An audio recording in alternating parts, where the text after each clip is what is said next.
जय हिंद बच्चों। आज हम स्टार्ट करने वाले हैं चैप्टर 5 जिसका नाम है चुंबकत्व एवं द्रव्य। अब देखिए इस चैप्टर में बेसिकली हम जो पढ़ेंगे वो हम चुंबकीय गुण और पदार्थों का जो वर्गीकरण है चुंबकीय गुणों के आधार पर उसकी बात करने वाले हैं।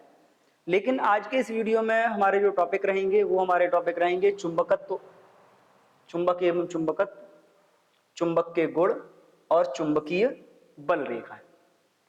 स्टार्ट करते हैं। फर्स्ट टॉपिक है हमारा चुंबक एवं चुंबकत्व। तो पहले हम स्टार्ट करते हैं चुंबकत्व से। अब देखिए चुंबकत्व क्या होता है। अगर चुंबकत्व की बात करी जाए तो आपने देखा है कि जब हम किसी धारावाही चालक या किसी भी चुंबक की बात करते हैं तो वो अपने आसपास एक चुंबकीय क्षेत्र उत्पन्न करता है, जिसमें अगर कोई दूसरा चुंबक लाया जाए या कोई भी आवेशित कण की गति कराई जाए तो उस पर क्या करता है, बल कार्य करता है। चुंबकत्व क्या है, किसी भी पदार्थ का वह गुण जिसके कारण वो चुंबकीय पदार्थों को अपनी ओर आकर्षित करता है। तो अगर हम यहां पर बात करें तो हम क्या कह सकते हैं, किसी पदार्थ का वह गुण जिसके कारण वह अन्य पदार्थों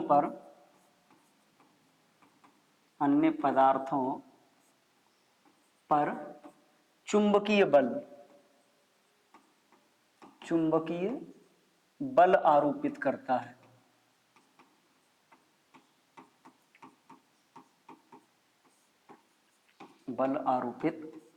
है। चुंबकत्व कहलाता है।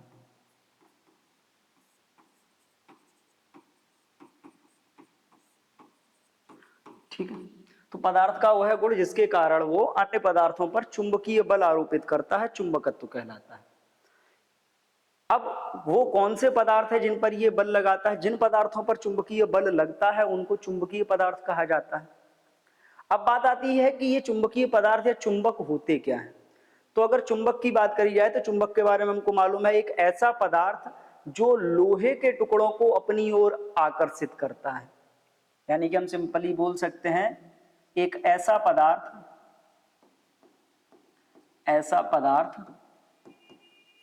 जो लोहे के टुकड़ों को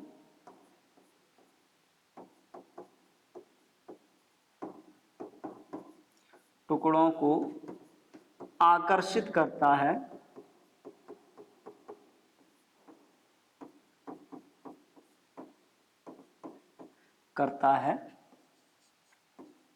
चुंबक कहलाता है।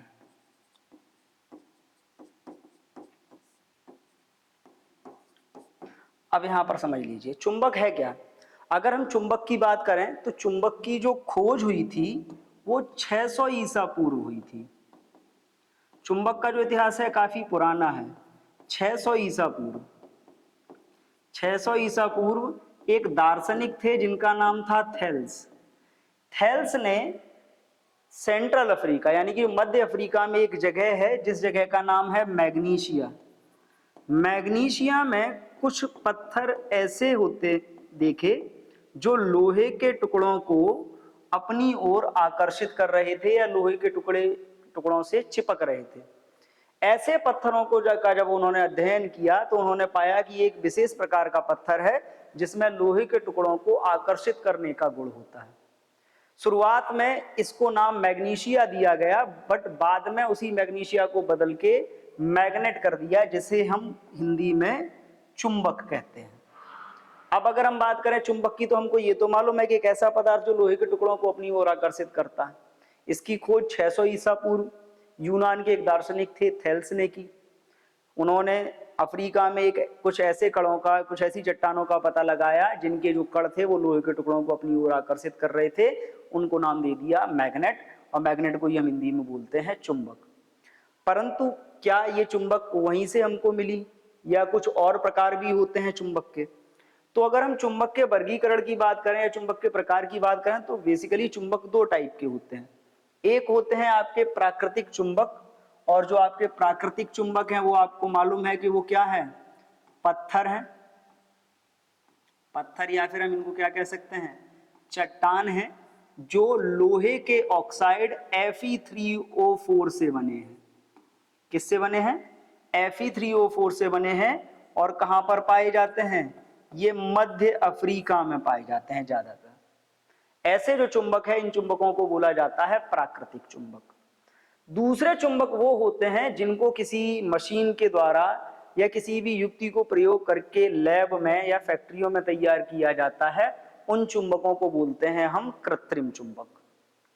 कृत्रिम चुंबक क्या होते हैं, कृत्रिम चुंबक दो प्रकार के होते हैं, स्थायी और अस्थायी। ठीक है, दो प्रकार के कृत्रिम चुंबक हैं।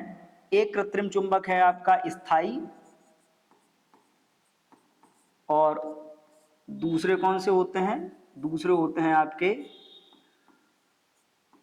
अस्थायी। अब यहां पर देखिए दो प्रकार के आपको मालूम पड़े हैं, एक स्थायी और दूसरे अस्थायी। अब देखिए स्थायी चुंबक कौन से, स्थायी चुंबक वे चुंबक हैं जिनका चुंबकत्व हमेशा चलता है। चुंबकत्व हमेशा चलने का मतलब है कि इनका चुंबकत्व बार बार खत्म या कम ज्यादा नहीं होता। जैसे अगर आपकी बात करी जाए तो इनमें आपके जो आते हैं, आपका क्षण चुंबक आता है, क्षण चुंबक आता है। इसके अलावा आपका नाल चुंबक होता है, या आपकी चुंबकीय सुई होती है। ये जितने भी हैं, या आपने देखा होगा स्पीकर में जो चुंबक होती है, वो सारी चुंबक जो होती है ये कैसी होती है, ये स्थायी चुंबक होती है। ठीक, दूसरी चुंबक होती है आपकी अस्थायी। अब अस्थायी चुंबक में क्या आती हैं, वे चुंबक जिनका चुंबकत्व तो एक छोटे समय के लिए रहता है, या हम कहें कि जिनका चुंबकन और विचुंबकन बार बार किया जा सकता है, यानी कि जिनके चुंबकीय गुण जिनमें उत्पन्न किए जा सकते हैं और नष्ट भी होते हैं, ऐसे चुंबकों को बोलते हैं अस्थायी चुंबक। और अस्थायी चुंबक में जितने भी आपके आते हैं धारावाही चालक, धारावाही चालक, जितने भी धारावाही चालक होते हैं वो सारे के सारे धारावाही चालक किसकी कैटेगरी में आते हैं, अस्थायी चुंबक की कैटेगरी में आते हैं। या हम इन धारावाही चुंबकों में अगर हम बात करें तो जो आपके वैद्युत चुंबक हैं वो सारे के सारे कैसे हैं, अस्थायी चुंबक हैं, क्योंकि इनमें चुंबकत्व का गुण केवल तभी तक रहता है जब तक धारा प्रवाहित होती है, और जैसे ही धारा प्रवाहित होना बंद हो जाती है इनका चुंबकत्व का गुण समाप्त हो जाता है। क्लियर, आगे चलते हैं, बात करते हैं चुंबक के गुण। अब देखिए चुंबक के गुण समझिए। चुंबक के बारे में हमको मालूम है कि चुंबक क्या होती है, लोहे के टुकड़ों को आकर्षित करती है। प्रमुख गुण क्या है चुंबक के, अगर हम एक एक करके इसके प्रमुख गुणों की बात करें तो देखिए पहला गुण तो हमको मालूम है, यह लोहे के टुकड़ों को अपनी ओर आकर्षित कर लेता है। चुंबक के इसी गुण को हम क्या कहते हैं, चुंबकत्व कहते हैं। लोहे के टुकड़ों को अपनी ओर आकर्षित कर लेता है, और हमने कहा था आकर्षण लगाने का जो गुण होता है इसी गुण को चुंबकत्व कहा जाता है। दूसरा कि अगर हम किसी चुंबक की बात करें और किसी भी क्षण चुंबक को आप स्वतंत्रता पूर्वक लटकाते हैं तो ये हमेशा उत्तर और दक्षिण की दिशा में ठहरता है। कहां ठहरता है, तो ये सदैव उत्तर दक्षिण दिशा में ठहरता है। अब देखिए जब ये उत्तर और दक्षिण की दिशा में ठहरेगा, जो सिरा उत्तर में ठहरता है उसे क्या कहते हैं, उसे उत्तरी ध्रुव कहते हैं, और जो सिरा दक्षिण में ठहरता है उसे दक्षिणी ध्रुव कहते हैं। यानी कि आपने मान लीजिए एक चुंबक लटकाई, चुंबक थी आपके पास इस प्रकार ये, और आप जब इसे लटका के इस प्रकार छोड़ोगे, मान लीजिए इधर आपका उत्तर है और इधर दक्षिण है, चुंबक इस प्रकार जब जाके उत्तर दक्षिण में रुकेगी तो ये वाला सिरा आपका उत्तरी ध्रुव होगा और ये दक्षिणी ध्रुव होगा। यानी कि चुंबक में दो ध्रुव होते हैं, एक उत्तरी ध्रुव और एक दक्षिणी ध्रुव। अगले गुण की अगर हम बात करें तो चुंबक के जो सजातीय ध्रुव होते हैं प्रतिकर्षण एवं विजातीय ध्रुवों में आकर्षण होता है। यानी कि समान ध्रुव उत्तर उत्तर यानी कि NN और दक्षिण दक्षिण SS, यानी कि समान ध्रुव जो होंगे वो एक दूसरे को प्रतिकर्षित करेंगे और विपरीत ध्रुव एक दूसरे को आकर्षित करेंगे। ठीक वैसा ही है जैसा आवेश में होता था, समान आवेश प्रतिकर्षित करते थे और विपरीत आवेश आकर्षित करते थे। तो सेम गुण यहाँ पर है, यहाँ कोई नया नहीं है। अगले गुण की अगर आप बात करें तो देखिए अगला गुण क्या है, चुंबक के संपर्क में लोहे के टुकड़ों पर को रखने पर उन पर भी चुंबकत्व का गुण आ जाता है, और इसी गुण को हम क्या कहते हैं, इसे प्रेरित चुंबकत्व कहते हैं। प्रेरित चुंबकत्व कहते हैं। अब यहां पर समझ लीजिए, अब यहां पर एक समस्या ये है, या समस्या नहीं, यहां पर एक नया कॉन्सेप्ट जनरेट हुआ है कि जैसे मान लीजिए आपके पास एक लोहे का टुकड़ा है, आप इसके संपर्क में कोई चुंबक रखेंगे तो इस लोहे के टुकड़े पर भी थोड़े समय के लिए चुंबकत्व का गुण उत्पन्न हो जाएगा, और इसी घटना को या इसी गुण को हम प्रेरित चुंबकत्व कहते हैं। अब इसका एक एग्जांपल देखिए, अगर आपने कभी ध्यान दिया हो तो जो इलेक्ट्रीशियन होते हैं या जो मैकेनिक्स होते हैं, इलेक्ट्रिकल इंस्ट्रूमेंट्स की जो रिपेयरिंग करते हैं, आपने देखा होगा वो अपने स्क्रू ड्राइवर को चुंबक के ऊपर रखते हैं। क्यों रखते हैं? या आप तो नॉर्मली मैग्नेटिक स्क्रू ड्राइवर आने लगे हैं, नहीं नॉर्मली क्या होता था पुराने टाइम में, वो चुंबक के ऊपर रखते थे या स्क्रू ड्राइवर को ऐसे चुंबक से रगड़ा, रगड़ने के बाद उन्होंने पेच को टच किया, पेच चिपक गया और उन्होंने उसको टाइट कर दिया। तो जब हम उसको स्क्रू ड्राइवर को, यानी कि जो उनका पेचकस होता है, पेचकस को जब हम चुंबक के संपर्क में रखते हैं या उससे रगड़ते हैं, तो पेचकस पर क्या हो गया, लोहे का बना होता है, तो उस पर चुंबकीय गुण उत्पन्न हो जाते हैं, जिसके कारण वो पेच को चिपका लेता है और पेच को आसानी से कसा जा सकता है। तो ये जो घटना होती है इसको बोला जाता है प्रेरित चुंबकत्व। अगला दिया है गुण कि किसी क्षण चुंबक के ध्रुवों को अलग नहीं किया जा सकता। अगर हम बात करें क्षण चुंबक नहीं तो कोई भी चुंबक हो, किसी भी चुंबक के ध्रुवों को आप कभी अलग नहीं कर सकते। चुंबक हमेशा द्विध्रुव की स्थिति में होता है।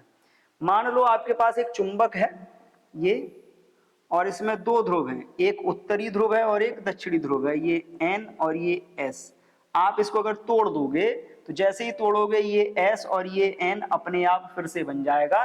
कभी आप चाहो कि हम चुंबक को तोड़ दें तो एक ध्रुव अलग हो जाएगा, दूसरा अलग हो जाएगा, तो ऐसा संभव नहीं है। जैसे ही आप तोड़ोगे दोनों में अलग अलग ध्रुव फिर से उत्पन्न हो जाएंगे, और जो टुकड़े आपके पास बचेंगे उस टुकड़े में दोनों ध्रुव रहेंगे। तो हम किसी भी चुंबक के ध्रुवों को कभी भी एक दूसरे से अलग अलग नहीं कर सकते। क्लियर है? चलते हैं आगे, आगे बात करते हैं। अगला है आपका चुंबकीय ध्रुव एवं ध्रुव शक्ति। अब देखिए चुंबकीय ध्रुव क्या होता है। जैसे आपके पास मान लीजिए कोई भी चुंबक है, ये एक चुंबक है, और जब आप चुंबक के लिए बात करते हो,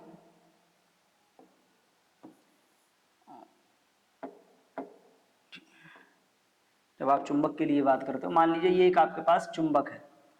इस चुंबक में जब आप देखोगे, इस चुंबक के आसपास जब आप लोहे के टुकड़े ले जाओगे, तो लोहे के टुकड़े ले जाने पर क्या होगा, आपको ये मालूम पड़ेगा कि इस चुंबक के जो दोनों सिरे हैं, दोनों सिरों से अल्प दूरी पर, थोड़ी थोड़ी दूरी पर कुछ बिंदु आपको ऐसे मिलेंगे जहां पर चुंबकत्व तो सबसे अधिक होगा। यानी कि ये जो सिरे हैं, इन सिरों पर चुंबकत्व तो अधिक नहीं होगा, दूर जाने पर तो चुंबकत्व तो कम होगा, ये बात तो सही है, लेकिन चुंबक के अंदर सिरों के निकट दो बिंदु आपको ऐसे मिलेंगे जहां चुंबकत्व तो सबसे अधिक होगा। इन्हीं बिंदुओं को हम चुंबकीय ध्रुव कहते हैं। और क्योंकि जो हिस्सा उत्तर की तरफ रुका था उसे उत्तरी ध्रुव, और जो दक्षिण की तरफ रुका था उसे दक्षिणी ध्रुव कहते हैं, तो ये एक ध्रुव हो जाएगा उत्तरी ध्रुव और एक ध्रुव हो जाएगा दक्षिणी ध्रुव। फिर से समझ लीजिए, किसी भी चुंबक के सिरों के निकट एक बिंदु ऐसा होता है जहां पर चुंबकत्व का मान सबसे अधिक होता है, यहां पर या जहां पर चुंबकन तीव्रता सबसे अधिक होती है, उस बिंदु को हम चुंबकीय ध्रुव कहते हैं। अब बात आती है ध्रुव शक्ति की। अब एक बात समझिए, मान लीजिए इस चुंबक को आप किसी बाह्य चुंबकीय क्षेत्र में रखते हो, तो जब आप इस चुंबक को किसी बाह्य चुंबकीय क्षेत्र में रखोगे तो बाह्य चुंबकीय क्षेत्र में रखने पर क्या होगा, ये जो आपका चुंबकीय ध्रुव है, इस ध्रुव पर क्या लगेगा, बल लगेगा।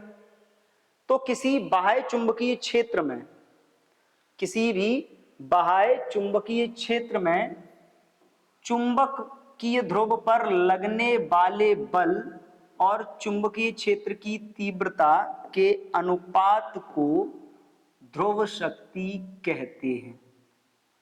क्या कहते हैं?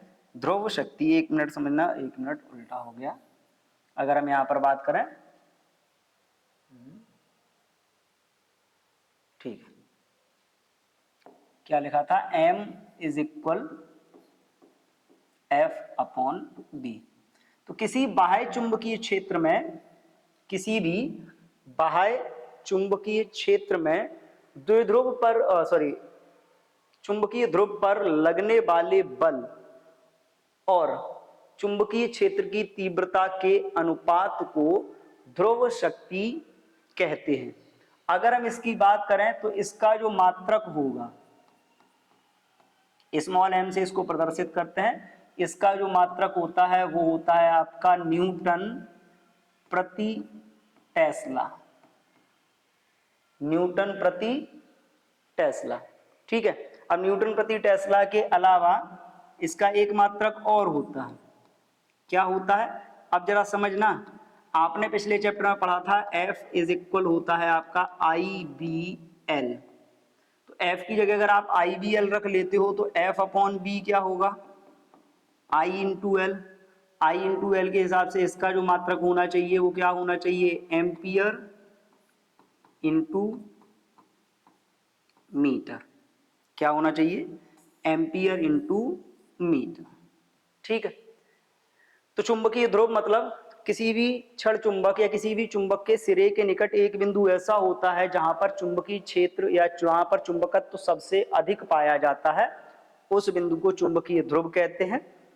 जब इस चुंबक को किसी बाह्य चुंबकीय क्षेत्र में रखा जाता है तो चुंबकीय ध्रुव पर लगने वाले बल और चुंबकीय क्षेत्र की तीव्रता के अनुपात को ध्रुव शक्ति कहते हैं। इसे स्मॉल m से प्रदर्शित करते हैं। इसका जो फॉर्मूला होता है प्रति एकांक चुंबकीय क्षेत्र में लगने वाला बल F अपॉन बी, मात्रक आ गया इसका न्यूटन प्रति टेस्ला, या हम कह सकते हैं एम्पियर इंटू मीटर। क्लियर है, आगे चलते हैं। तो अगला टॉपिक है आपका चुंबकीय द्विध्रुव की लंबाई। अब देखिए चुंबकीय द्विध्रुव की लंबाई क्या होती है। सिंपली जैसे मान लो आपके पास एक चुंबक है, आपके पास एक चुंबक है, ठीक, आप इस चुंबक की बात करते हो तो इस चुंबक की लंबाई तो यहां से लेकर यहां तक होगी x। इस लंबाई को आप क्या कहोगे, इस चुंबक की आप भौगोलिक लंबाई बोल सकते हो, भौगोलिक लंबाई। लेकिन आपको मालूम है कि इस चुंबक के अंदर जो ध्रुव हैं वो इसके सिरों से थोड़े से अंदर हैं। तो किसी भी चुंबक में ध्रुवों यानी कि उत्तरी और दक्षिणी ध्रुवों के बीच की जो दूरी होती है, इस दूरी को चुंबकीय द्विध्रुव की लंबाई कहते हैं। ठीक है, ये जो 2L है इसको चुंबकीय द्विध्रुव की लंबाई कहा जाता है। अब चुंबकीय द्विध्रुव की लंबाई सिंपली किसी भी क्षण चुंबक या किसी भी चुंबक के ध्रुवों के बीच की दूरी को चुंबकीय द्विध्रुव की लंबाई कहते हैं। इसे 2L से प्रदर्शित करते हैं और 2L का जो फॉर्मूला होता है वो होता है 5/6 इंटू भौगोलिक लंबाई। 5/6 इंटू भौगोलिक लंबाई का मतलब है कि चुंबकीय द्विध्रुव की जो लंबाई होती है उसकी भौगोलिक लंबाई से थोड़ी सी कम होती है। थोड़ी से कम होने का अंतर समझ में ही आ रहा है, क्योंकि ध्रुव हैं वो सिरों से थोड़े से अंदर होते हैं, एग्जैक्ट सिरों पर नहीं होते। तो इस लंबाई को बोला जाता है चुंबकीय द्विध्रुव की लंबाई। ठीक, तो ये तो थे किसी भी चुंबक के विशेष गुण। गुणों में हमने जो पढ़ा, हमने चुंबकीय द्विध्रुव पढ़े और द्विध्रुव के बाद हमने चुंबकीय द्विध्रुव की लंबाई की भी बात की। और एक बात याद रखिए, चुंबक हमेशा द्विध्रुव की स्थिति में मिलता है, एकल ध्रुव में चुंबक संभव नहीं है। द्विध्रुव में चुंबक होता है, इसलिए हम चुंबकीय द्विध्रुव बोलते हैं हमेशा उसको। आगे बात करते हैं। अब देखिए चुंबक क्या है, चुंबक अपने चारों तरफ एक चुंबकीय क्षेत्र उत्पन्न करता है और चुंबकीय क्षेत्र को प्रदर्शित करने के लिए हम एक माध्यम या हम एक तरीका अपनाते हैं जिसे बोला जाता है चुंबकीय बल रेखाएं। जैसे हमने वैद्युत क्षेत्र में पढ़ा था कि किसी भी स्थान पर वैद्युत क्षेत्र को प्रदर्शित करने के लिए वैद्युत बल रेखाओं का प्रयोग किया जाता है, ठीक उसी प्रकार किसी भी स्थान पर चुंबकीय क्षेत्र को प्रदर्शित करने के लिए चुंबकीय बल रेखाओं का प्रयोग किया जाता है। क्लियर। अब देखिए चुंबकीय बल रेखाएं क्या होती हैं। तो देखिए चुंबकीय बल रेखाएं किसी भी माध्यम में चुंबकीय क्षेत्र को प्रदर्शित करने का एक कारक है। सामान्यतः ये एक वक्रीय रेखाएं होती हैं जो चुंबक के उत्तरी ध्रुव से निकलती हैं और दक्षिणी ध्रुव पर जाती हैं। या सिंपल, किसी भी स्थान पर चुंबकीय क्षेत्र को प्रदर्शित करने का एक तरीका है, किसी भी स्थान पर किसी भी माध्यम में, जिसे हम चुंबकीय बल रेखाएं कहते हैं। अब देखिए, इन बल रेखाओं के कुछ गुण हैं जिनके आधार पर हम चुंबकीय क्षेत्र को प्रदर्शित करते हैं या उनकी दिशा का पता लगाते हैं। तो चुंबकीय बल रेखाएं दोनों काम करती हैं। चुंबकीय क्षेत्र, किसी भी स्थान पर चुंबकीय क्षेत्र का मान और चुंबकीय क्षेत्र की दिशा, दोनों चीजों को प्रदर्शित करने का काम करती हैं। तो अगर हम इनके गुणों की बात करें तो देखिए, पहला गुण क्या आता है? पहला गुण सबसे बेसिक है कि चुंबकीय बल रेखाएं सदैव उत्तरी ध्रुव से निकलती हैं तथा दक्षिणी ध्रुव में प्रवेश करती हैं। यानी कि अगर इस प्रकार आपकी एक चुंबक है, आपके पास